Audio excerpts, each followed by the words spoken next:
When we arrived at the floating house this time to spend 24 hours there, we were completely shocked. Some bad people had found our structure and thoroughly vandalized it, leaving a bunch of marks on the terrace. The barrels that kept the house afloat had been stolen, and the straps that secured them had been cut. For some reason, they took the glass from the windows and apparently tried to rip out the door as well, since the paneling had come away from the frame in some places. We were slightly disappointed by what we saw and wondered whether it was worth continuing with the floating house after this, but we decided not to despair, to restore it, fix it up, and as promised, spend 24 hours on the water. First we had to make the house float again to avoid repeating ourselves. Instead of barrels as last time, we took canisters. We unloaded them.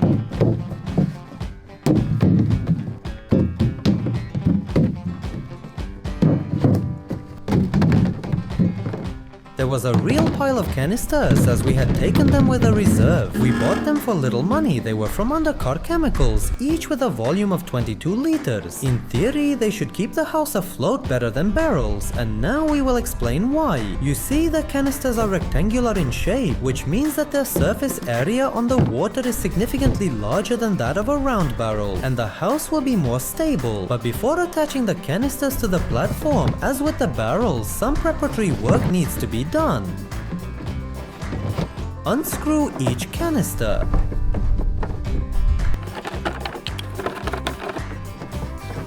Then moisten the rags with anti-silicone and thoroughly degrease the neck of each canister.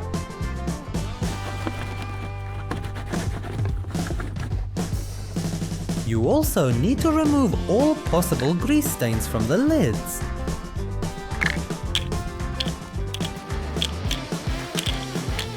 When everything is degreased, apply a moisture-resistant sealant to the lids and immediately screw the canisters on tightly. This will prevent water from getting inside the canisters and keep the house afloat.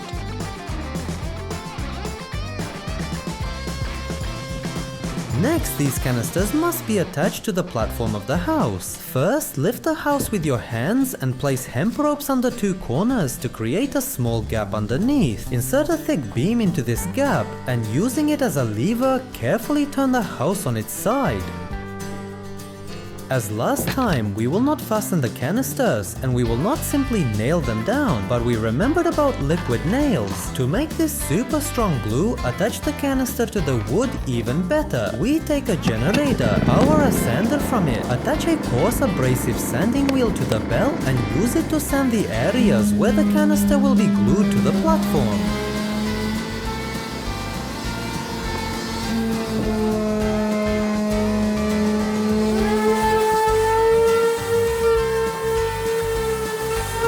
With the help of a power tool, we managed to process a whole bunch of cans in 10 minutes. After sanding, a deep groove formed on them, thanks to which the liquid nails will work better. We squeeze 5 thick dots of liquid nails onto the sanded side, then lean the canisters against the platform. It is most convenient and quickest to apply the glue to several canisters at once and then glue them to the platform.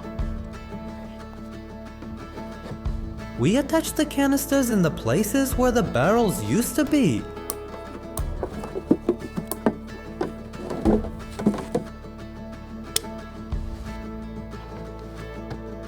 After the liquid nails have set, take the construction foam and use a tube to fill all the voids.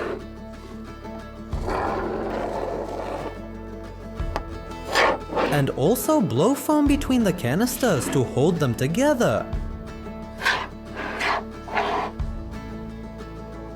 After a while, the liquid nails and foam will dry completely, firmly gluing the canisters to the platform. But we decided to play it safe and took these wide straps. We attach one to the edge of the platform and secure it with a mounting plate and self-tapping screws. We tighten the strap so that it presses the canisters tightly and fix it in this position. We also secured the other canisters with straps. Now nothing will fall off while sailing, or when we push the house into the water, we can turn it back over. The number of canisters used will withstand a much greater weight than barrels, which means the house will be even more stable. We continue with the restoration. Next, we installed new windows.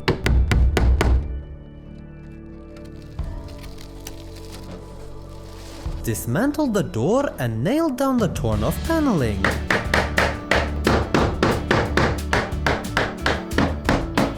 After which we put the door back in place. The floating house has been restored to its original condition, and the floating platform has even been slightly improved during the restoration, which is very pleasing. It's time to get down to what we came here for, furnishing the floating house. First, let's take care of the sleeping area. We don't want to weigh down the house with large beds, especially since there is a ready-made and lightweight solution in this case.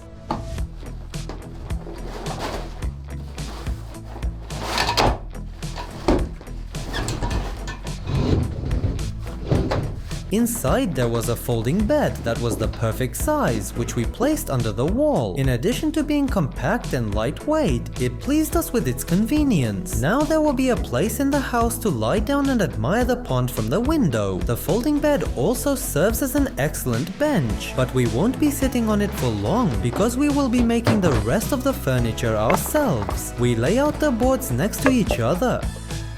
Place two thin bars on top of them and use a screwdriver and self-tapping screws to fasten everything into a single shield. Many have already guessed that we are making a table, but not an ordinary one, but a folding one. So we attach door hinges to one of the edges of the shield. Using the hinges, we install the panel next to the window. Now we need to make sure that the tabletop can be fixed in the desired position. A little higher up, we screw on two pieces of rope, tie knots at the ends, and screw small hooks into the tabletop.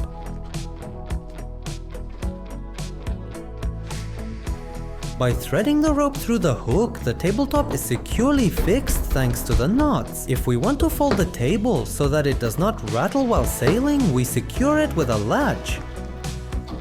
The chairs will be made in a similar style. We make two boards, but much smaller than the one that became the tabletop.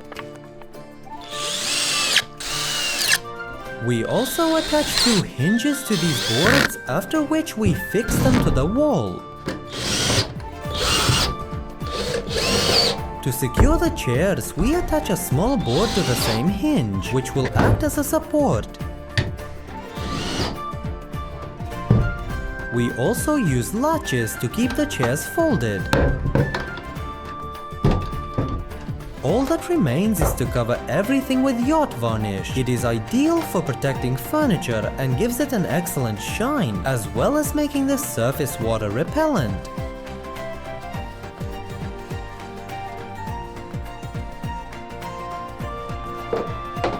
After the varnish has dried, the kitchen area is ready. It turned out to be the perfect size, and most importantly, the furniture can be folded if necessary, saving space inside the house. Since we built the house primarily for fishing, we need to prepare a place for fishing rods. Now we will make a convenient holder. To make it, we take two boards and mark them with a marker and a square.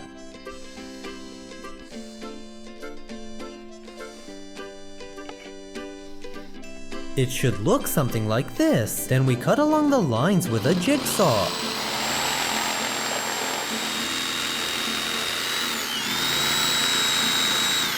We should end up with a blank like this, but we need to make another one just like it.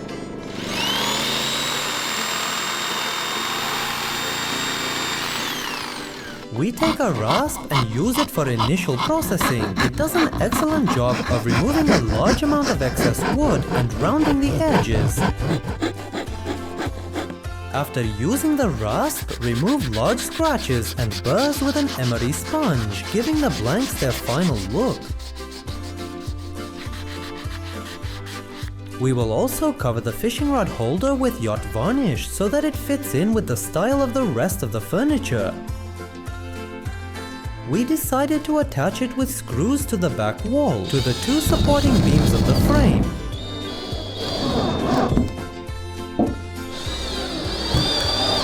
We put the fishing rods on the holder, and now they will always be in order and at hand. And for other fishing accessories and items, we will make shelves for which we will need a fabric mesh. We nail it to the wall with a stapler, fixing it on all sides except the top, so that it forms a kind of pocket. We do the same with the second shelf.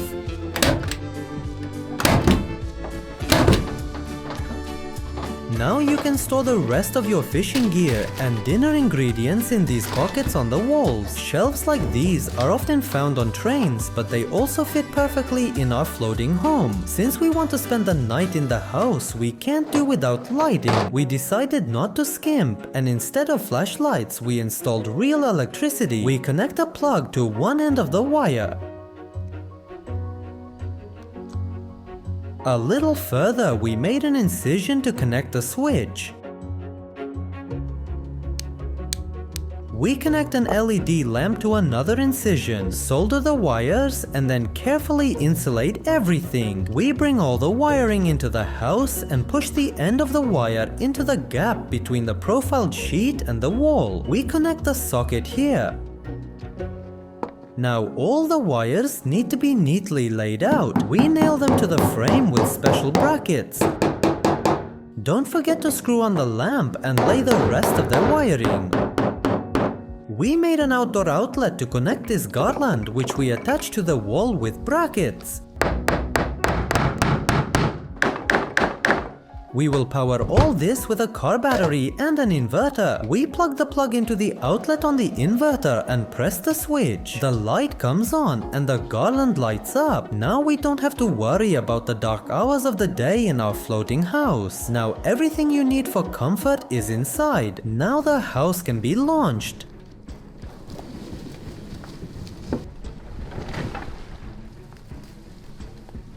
The arrangement is not yet complete, so let's continue working on it right here. For cooking in the house underwater, we will install a grill on the terrace because any food tastes better with a smoky flavor. Next, we screw a board to this part of the terrace, which will be needed to attach a gasoline engine for boats. We secure it with special clamps.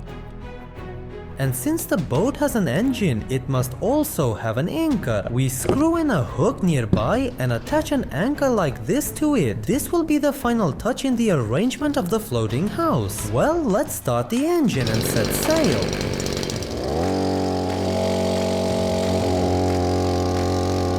At first we had doubts about its power, but this unit is more than enough to push the house through the water at a decent speed. Sailing on such a vessel is a very unusual and incomparable feeling. We sailed into a quiet shaded spot near the reeds and turned off the engine so as not to scare the fish away. We drop anchor and decide to stay here. Today we will be fishing with a float rod.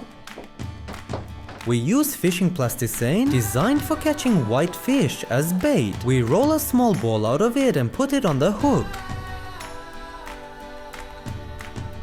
We cast closer to the reeds and wait for a bite. Soon the float began to sink. We hooked it and the first crucian carp was on the hook. We put it in the keep net and continue fishing. The second bite came immediately after casting, and the same fish took the bait, which we also put in the keep net. There were no bites for a while, but suddenly the float pulled to the side. I set the hook and felt strong resistance. There was a nice carp on the hook, but it got away during the fight. It was a pity, of course, but we decided to release the crucian carp so they could grow up. As evening fell, I turned on the light and the cabin became very cozy. We won't go hungry today because we brought a nice dorado with us and now we're going to grill it. We make several longitudinal cuts on both sides of the fish so that the spices are better absorbed. We use only salt and ground black pepper as seasoning. We pour vegetable oil over the fish. Then thoroughly rub in the salt and pepper mixture. Take one lemon and cut it into several thick slices. Place them inside the fish and add a couple of sprigs of thyme. Let the fish marinate while we prepare the grill. Fill the grill with charcoal. Pour on some lighter fluid, then light the fire and wait for the coals to heat up.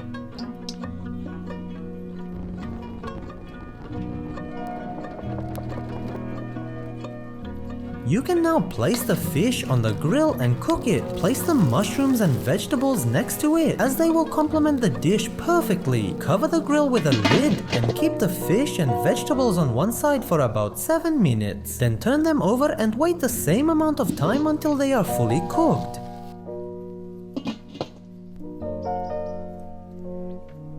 Remove the dish from the heat and eat while it is hot. Dorado is a very tasty fish. The meat is juicy and tender, and the smoky aroma makes it even more appetizing. The vegetables are also perfectly cooked. The whole fish was gone in a few minutes, and after a delicious dinner, I suddenly felt sleepy. It's time to go to bed.